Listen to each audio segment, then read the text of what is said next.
this time of the year, we're out here pruning all of our fruit trees and everything, and you got blueberries at this stage. You may be tempted to do some pruning, but my recommendation is do not prune the blueberries. This plant is still at the growth stage. We're trying to create a larger plant, and while some of these canes look like they're dead, they may very well be dead.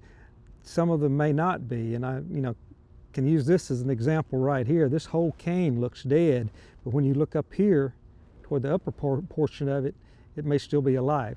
The only time you really need to prune blueberries is when they're too tall, when you can't reach the fruit and only the birds are able to get the fruit.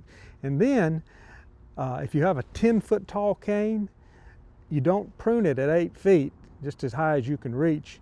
You follow that cane all the way down into the plant and try to get down so that to where it's only 2 or 3 feet above the ground and prune it there. Only time you need to prune a blueberry is if it's too big for you to handle.